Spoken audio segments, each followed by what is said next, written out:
Hello and welcome. Today, we're going to break down one of the most effective, most powerful techniques we have for treating depression, behavioral activation. For so many of our patients who feel truly stuck, this is often the key that unlocks everything else. So let's dive right in. We've all been there, right? Sitting in our office with a patient who says some version of this. It's that heavy, profound fatigue and hopelessness that just feels like a brick wall. The patient is convinced they just don't have the energy to act. And, as clinicians, we know that just waiting around for that energy to magically reappear, well, that's a losing game. So the real question is, how do we step in? All right, here's our game plan for today. First, we're going to really diagnose the problem by looking at the vicious cycle of depression and inactivity. Then, we'll introduce the antidote, behavioral activation, and we'll see exactly how it works in a case study with a patient named Sally. After that, we'll get into the nuts and bolts, the specific tools you can use, and we'll troubleshoot some really common roadblocks you're going to face. And finally, we'll wrap up with the single most important takeaway from all of this. Okay, first things first. We absolutely have to get a solid handle on why our patients get so stuck in the first place. And let's be clear, this has very little to do with willpower. It's a self-perpetuating cycle that depression creates and then feeds off of. Really, truly understanding this dynamic is the first step toward helping our patients break free. So here's the heart of the issue. Depression just sucks the life out of you. It drains your energy, it kills your motivation, and what does that lead to? It leads to withdrawal, to inactivity. But when a person stops doing things, they're not just resting. They're actually cutting themselves off from the very things that naturally lift our moods. That sense of accomplishment you get from finishing a task, or the simple joy of a hobby or connecting with a friend. When those things disappear, it just feeds right back into the depression, making everything that much worse. Let's just trace the path here, step by step. It all starts with the depressed mood. That low mood then directly drives behavior, things like staying in bed all day, canceling plans, letting the chores pile up. Well, that behavior inevitably leads to a life with fewer and fewer rewarding experiences, fewer opportunities for what we call mastery or pleasure. And the result of that? Predictably, the mood gets even worse.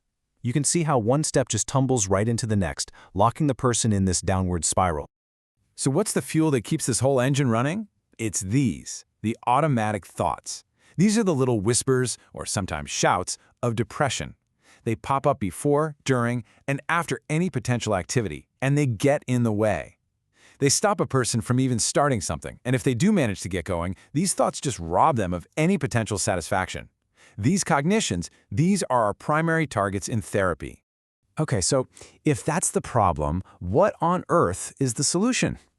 Well, the antidote is actually this really elegant and incredibly powerful intervention that goes right after that behavior link in the chain we just talked about.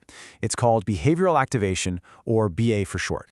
In this quote, this gets to the central and deeply counterintuitive philosophy behind BA. Look, our patients, and let's be honest, our entire culture, believes that you have to feel good, you have to feel motivated before you can get up and do something. BA teaches the exact opposite.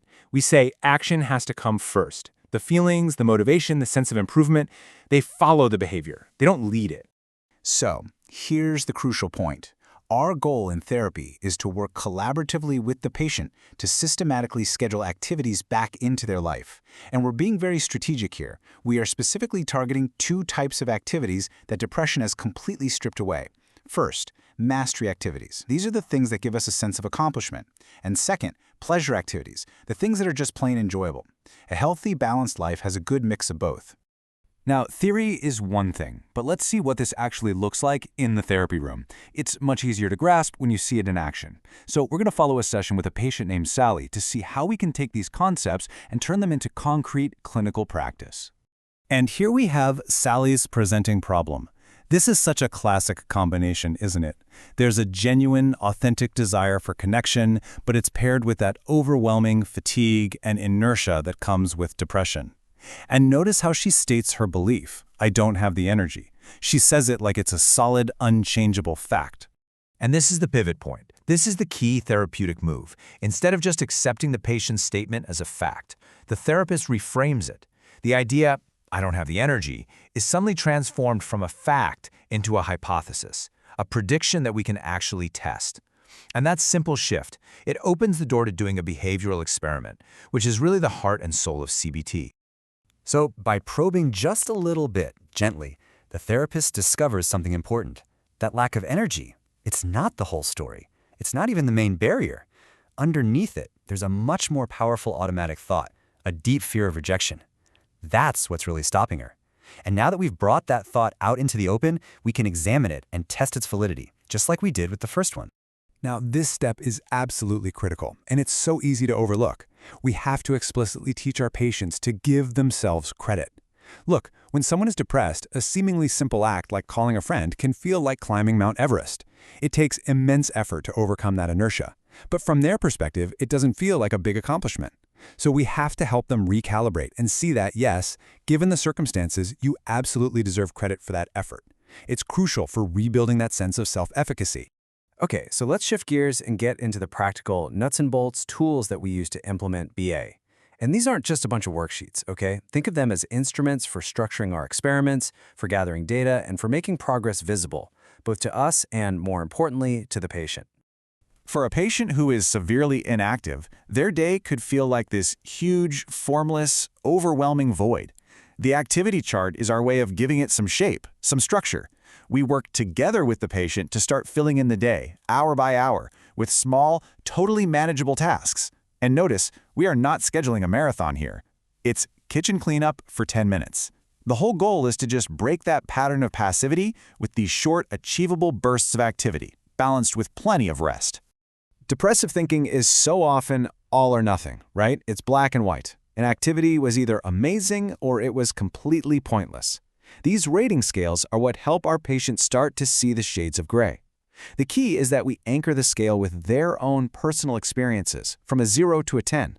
This allows them to rate activities and actually notice that, hey, even on a really bad day, going for a short walk might be a 2 on pleasure, which is significantly better than staying in bed, which was a 0. Now, of course, this whole process isn't always a straight line to success. Real therapy is messy. Patients are going to run into difficulties, and our job as therapists is to anticipate them and help troubleshoot them. So let's cover a couple of the most common what-ifs that you're going to encounter. This one. This is such a frequent and challenging moment in a session. The patient actually does the homework, they do the activities you planned, and then they come back and say, "It didn't help. I felt exactly the same." And that can be so discouraging, not just for the patient, but for us too. So what do? Here's your clinical game plan. First, our top hypothesis should be that some self-critical thoughts were running in the background during the activity and basically canceled out any potential mood lift. We have to go hunting for those thoughts. Second, if you haven't already, now is the perfect time to introduce the mastery and pleasure ratings to help them notice small shifts they might be dismissing. And third, a great technique is to have them predict their M&P ratings beforehand and then compare them to the actual ratings they gave it afterward. More often than not, they'll find that reality was at least a little bit better than their bleak prediction. The other really common scenario is when a behavioral experiment seems to, quote-unquote, fail. The patient tries something like going for a run, and they feel just awful. They might come back to session and say, "See, I told you, nothing works. I'm broken." When this happens, it's actually a really rich therapeutic opportunity. Our first move is to find out what thoughts were running through their head during the run, that constant stream of self-criticism. Then we can evaluate those thoughts. But here's the most crucial part. We have to help them reframe the comparison. You see, they're comparing themselves today to their peak physical fitness from before they got depressed, and that's a completely unfair comparison. We have to teach them to compare today's effort to last week, when they couldn't even get out of bed. And from that perspective, a 1 out of 10 run is actually a huge victory. Okay, let's bring all of this together now. When we boil it all down, what is the fundamental principle that we need to hold on to, and more importantly, that we need to impart to our patients when we're using behavioral activation? This is it. This is the core message, the guiding star for this entire intervention. Our entire strategy is designed around this single powerful idea. We are helping our patients break the vicious cycle by intervening at the level of their behavior. We are teaching them, through experience, that they have more control over their mood than they think. But that control comes through action, not through waiting. And so I'll leave you with this question to take into your next session. Forget about the grand gestures and the big goals for just a moment. What is the absolute smallest, most manageable, tiniest possible step your patient could take this week to begin breaking their cycle? Could it be a 10-minute walk around the block? Could it be just washing a single dish? Maybe it's calling a friend for just 5 minutes. That small action, that's where the change begins.